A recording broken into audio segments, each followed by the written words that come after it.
Hey everybody, welcome to Money's No Object. I'm your host, Dylan Howell. This is episode number 112 of our YouTube channel and podcast, and I could not be more excited to continue sharing with you guys personal finance topics that I think could be particularly useful to you in your long-term financial journey. Today, what we are going to be talking about, as we did yesterday, we are going to be talking about a book that I think you should pick up in 2021, because we know that reading more is one of the most common New Year's resolutions that individuals have.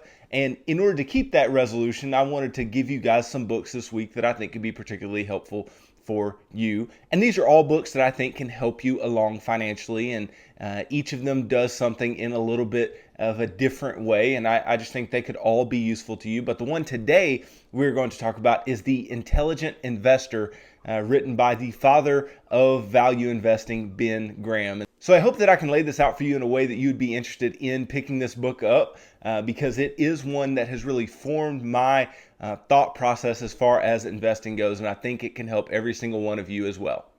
Before we get started though, if you could go down below, hit the big red subscribe button, like this video, leave me any feedback in the comments down below as we go through this episode, and I will be sure to get back to each and every one of you down there. If you're listening on Apple or Spotify podcasts, then just be sure to subscribe and leave me a review. Follow me on social media at MNO with Dylan, and that's on all of the major social media platforms. And then if you need somebody to help you walk through your financial life, you need somebody to help you to create a financial plan that would work for you and your family and to keep you accountable to that plan, I am the guy. So just go to my website, www.mnowithdylan.com. Click on the Work with Dylan tab, and you can choose the financial coaching session type that would work best for you, and we can begin pushing towards your long-term financial goals together. So The Intelligent Investor is a very old book. This book was published in 1949, so it's got quite a few years behind it. But given the age of this book, it is timeless. In the same way that I was telling you that The Total Money Makeover, which we talked about yesterday, is a timeless book with timeless concepts, so is The Intelligent Investor. The Intelligent Investor has some timeless concepts of specifically investing that you just can't beat with a stick. They're some of the best and most well thought out principles of investing that you could ever pick up. And Ben Graham does a great way of laying all this out in a way that is very easy to understand. And so who is Ben Graham? Well, Ben Graham, many people know him as the professor of Warren Buffett, because when Warren Buffett had graduated from his undergraduate degree in Nebraska, he wanted to go to graduate school. He wanted to go to business school, and he wanted to go specifically to Harvard Business School.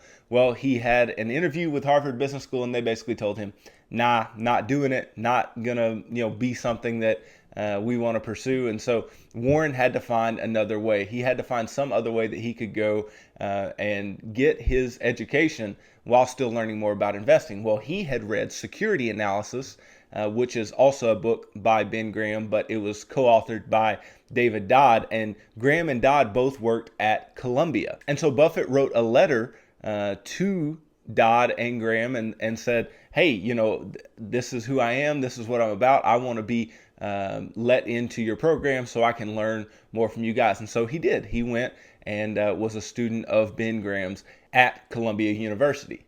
And as I mentioned a moment ago, Ben Graham is known as the father of value investing. And what value investing is, in its simplest form, is just finding things that are underpriced, finding stocks, finding companies that are worth more than they are currently trading for in the market, and buying them for that price and letting them appreciate to the price that they are worth or more. That is where you're finding value in value investing.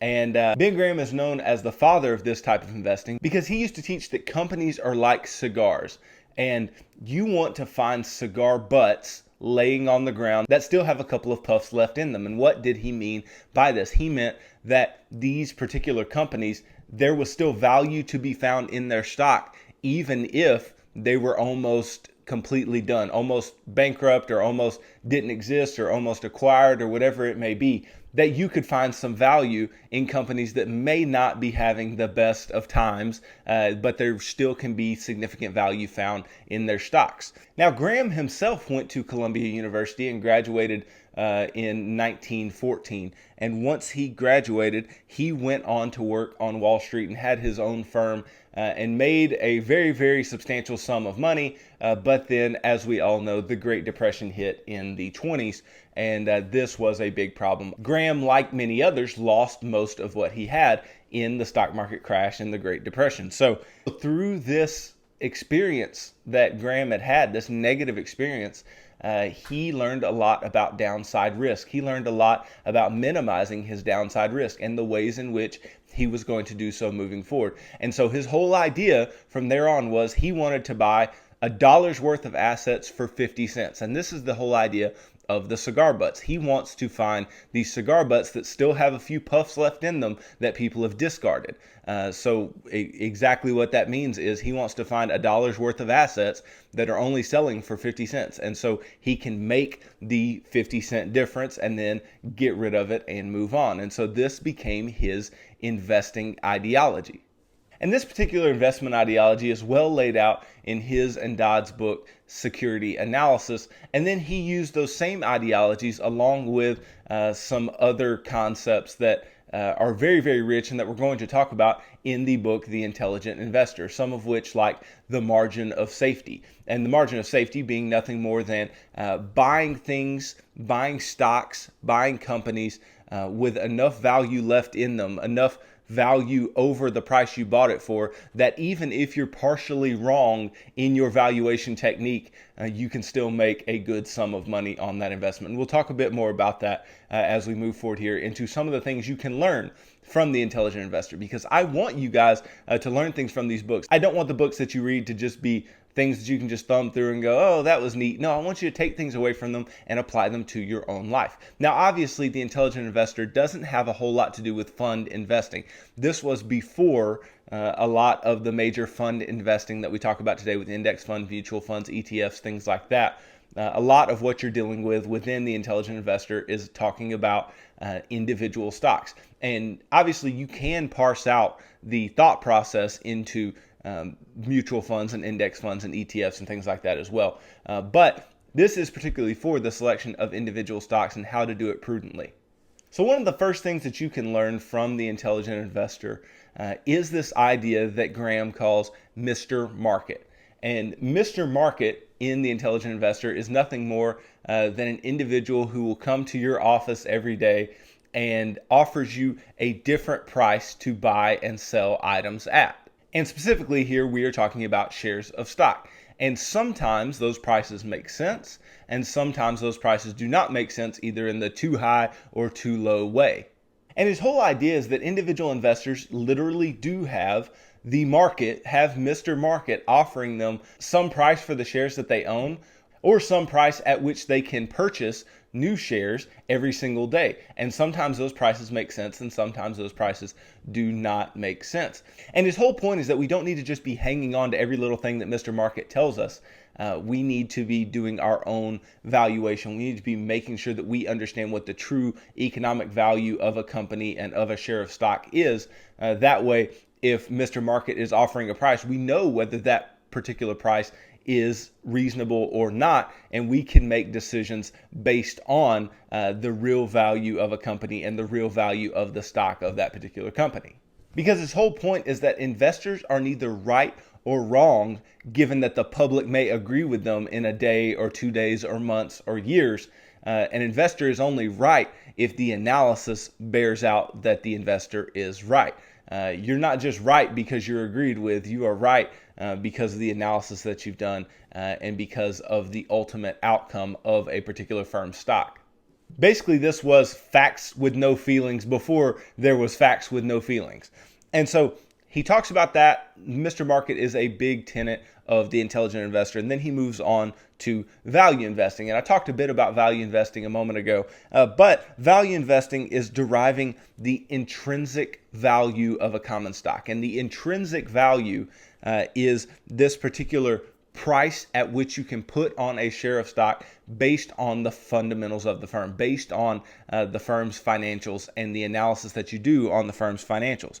Now, this is done by analyzing a company's assets, earnings, dividends, and all of the like, and using different valuation techniques. And to literally be value investing, you're trying to determine that intrinsic value, and you want that intrinsic value to be greater than the current market price at which something is selling. Therefore, you can purchase at the current market price and you can have an appreciation of price, hopefully to or above the intrinsic value. And obviously, the intrinsic value is not some price at which a firm's stock is going to settle, because stock prices move day to day because there is Mr. Market out there. But Graham wanted us to understand that if you can place an intrinsic value on a share of stock, then you are less likely to be listening to Mr. Market, and you're less likely to be swayed by his daily offerings to you. And along with this idea of intrinsic value and value investing, then Graham also talks about the idea of the margin of safety, which I brought up earlier. And this is important because the margin of safety is directly related to the intrinsic value. Now, Graham talks about having a margin of safety that is enough to keep you safe from potential losses that you may take when purchasing a particular stock. And what he means by this margin of safety is when you calculate an intrinsic value, like I just said, you want that intrinsic value to be greater than the current market price at which you would buy. But the difference in those two values, the difference in the intrinsic value and the current market price, is the margin of safety. And Graham wanted you to have enough distance between those two values that even if the intrinsic value that you calculated is not perfect and the intrinsic value that you calculated is not realized in the market, that you can still get close enough to it to have an adequate gain on that particular share of stock that you purchased. And obviously what this means is that the fluctuations of the stock market going up and down, and Mr. Market offering some prices that don't make sense, may actually create a margin of safety for you. So, for instance, if Mr. Market brings a price for a share of stock that is far below what it is actually worth, then Mr. Market has created that margin of safety, because obviously a firm is worth some value at any given point in time. And what the market is trying to do is the market is trying to determine what that value is. And sometimes the market comes up, like I said earlier, with a price that makes sense. And sometimes they come up with a price that doesn't make sense, whether that price is above what it's actually worth or below what it's actually worth. And in doing so, if the price is below what it is actually worth, then it is creating that margin of safety by the amount that that particular price is below the intrinsic value of the stock itself. And within The Intelligent Investor, you will also find Ben Graham's famous formula. And Graham, what he typically did, he typically would only purchase stocks that were at or below 2/3 of their net value. And this was his way of establishing his margin of safety. And this net value is another value investing technique where a company is valued based only on its net current assets. And this is a very strict way to value a firm, and a lot of individuals don't value firms this way anymore. But this is a very conservative way to create a margin of safety and know that you are going to get an increase in value. And a lot of times now you can't even find those types of deals because there is so much information and there is so much widespread use of the stock market today. And Ben Graham's formula is really, really interesting, and is an interesting way to try to put an intrinsic value on a company. Obviously, it doesn't work for every single company, but obviously, Ben Graham also made a lot of money using this particular ideology as well, and he talks a little bit more about it in the book in a little more detail too. And something you also will learn about Ben Graham within The Intelligent Investor is that Ben Graham is a stickler for financial reporting. And he's even written books on financial reporting and financial statement analysis and things of the like. And he also is a critic of firms who do not pay dividends to their investors. He believes that firms should be paying some dividends to their investors and not just holding all of it as retained earnings. And we've talked about this previously as well, that a lot of firms nowadays don't pay dividends, and they do keep a lot of their money in retained earnings. Now, some keep that money in retained earnings but buy back shares, and he doesn't talk a whole lot about that in The Intelligent Investor, but that is something that firms do, and it is a more common occurrence now than it ever has been before. And if you don't believe me that The Intelligent Investor is a great book and is something that you should pick up, then just listen to the Oracle of Omaha himself. Listen to Warren Buffett himself. When Warren Buffett says that The Intelligent Investor is by far the best book on investing ever written. So if you want to learn more about investing, The Intelligent Investor is definitely the way to go. Now, I also want to go through a couple of questions that are typically asked about the intelligent investor and give some pretty straightforward answers that I've found here that I think would be really helpful to all of you. And so just a couple that you could go through. First of all, is the intelligent investor good for beginners? I know a lot of you out there are beginner investors and you want to learn more about investing. Well, is it good for beginners? Well, this says The Intelligent Investor is a great book for beginners, especially since it's been continually updated and revised since its original publication in 1949. It's considered a must-have for new investors who are trying to figure out the basics of how the market works. The book is written with long-term investors in mind. For those who are interested in something more glamorous and potentially trendier, this book may not hit the spot. It dispenses a lot of common sense advice rather than how to profit in the short term through day trading or other frequent trading strategies. So you see that Ben Graham and this particular book, it is good for the beginner investor, but it is also for the investor that has a long-term viewpoint. Obviously, we've said before that investing is not day trading. That is speculating, and we are not going to speculate. And that's something else that the intelligent investor talks a lot about, is investing versus speculating. And you will see where I get my ideologies on investing versus speculating. But this is good for the beginner. This is good for somebody who doesn't know a lot about investing, but you will learn how to take a long-term view of investing and not day trading and other short-term strategies. Then some people also ask, well, is this book outdated? I mean, it is, 70 plus years old. Is it outdated? Well, even though this book is over 70 years old, it is still relevant. The advice to buy with a margin of safety is just as sound today as it was when Graham first was teaching his philosophy. Investors should do their homework, meaning to research the stocks that you are going to invest in. And once they have identified what a company is worth, buy it at a price that will give them a cushion should prices fall. Graham's advice that investors should always be prepared for volatility is also still very, very relevant. So like I said earlier, there are things and there are aspects of the market today, such as fund investing and index funds and mutual funds and ETFs, and things that aren't going to be talked about in The Intelligent Investor. And there are examples that Graham uses that are not going to be as relevant anymore because those companies are not around. But in total, the things that he talks about still hold true today. And the things that he wants you to take away from the book, like I said at the outset, are extremely, extremely timeless concepts. So in a nutshell, what is The Intelligent Investor going to teach you? Well, The Intelligent Investor, it's widely considered to be the definitive text on value investing. So according to Graham, investors should analyze a company's financial reports and its operations, but ignore the noise of the market. The whims of investors, their greed and fear are what creates this noise and fuels daily market sentiments. Most importantly, investors should look for price-value discrepancies. So that would have to do with the intrinsic value and the margin of safety that we were talking about a little while ago. And when these opportunities are identified, investors should make a purchase. Once the market price and the intrinsic value are aligned, investors should sell. And some may even argue that when the market price exceeds the intrinsic value by some amount, then the investor should sell. The Intelligent Investor also advises investors to hold a portfolio of 50% stocks, 50% bonds, or cash. And this is something that I am not particularly fond of in The Intelligent Investor. I've told you guys before, I am not big on holding a lot of bonds, especially if you are a beginner investor or you are an early investor as far as age goes. I don't want you to be holding that much in bonds. Now, obviously, a 50-50 portfolio over the long period of time has still compounded at a good rate of return.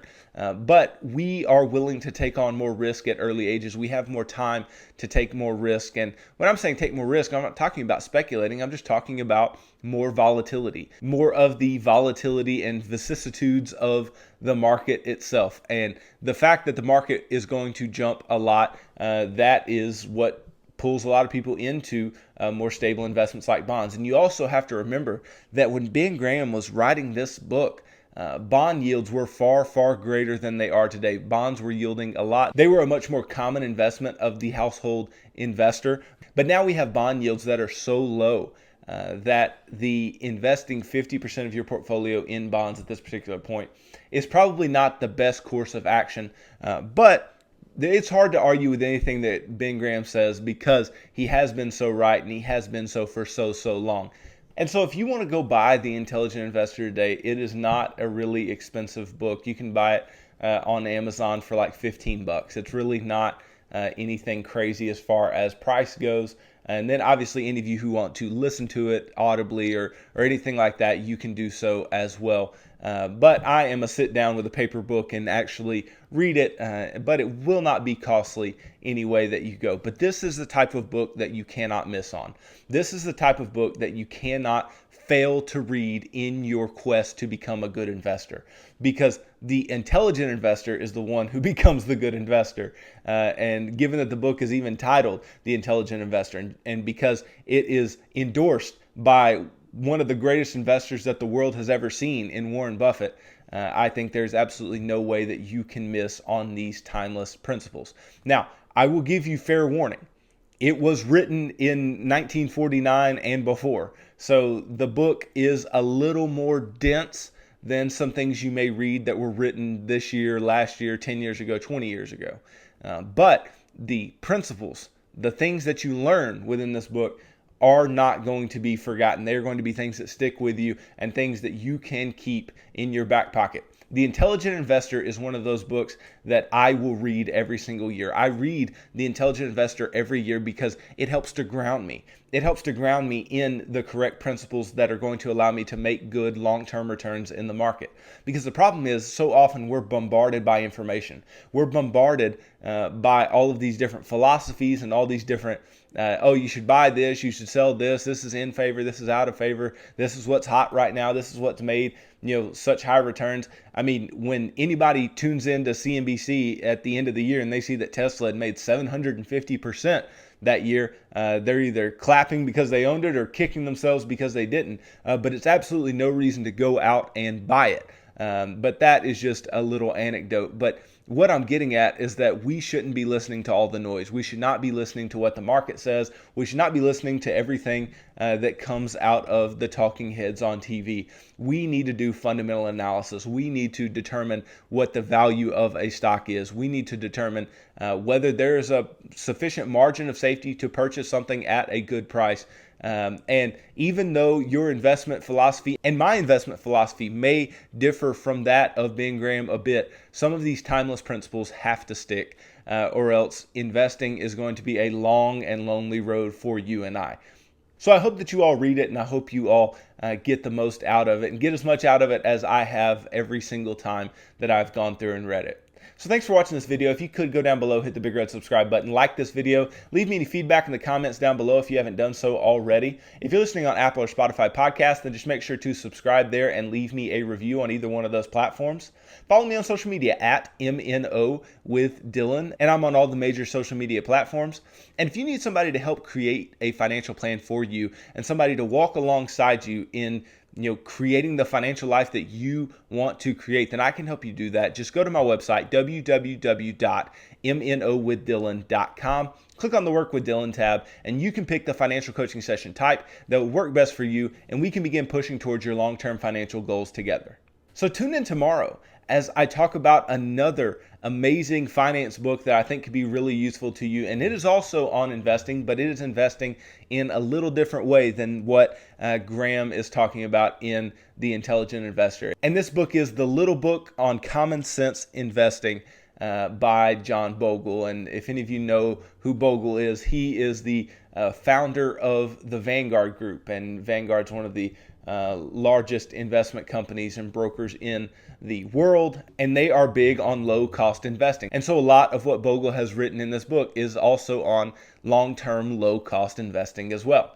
And so I think you'd be really interested to learn what Bogle has to say, and I think this will be a great book for you guys to pick up in 2021 as well. So thanks for tuning into this episode of Money's No Object. I'm your host, Dylan Howell. God bless.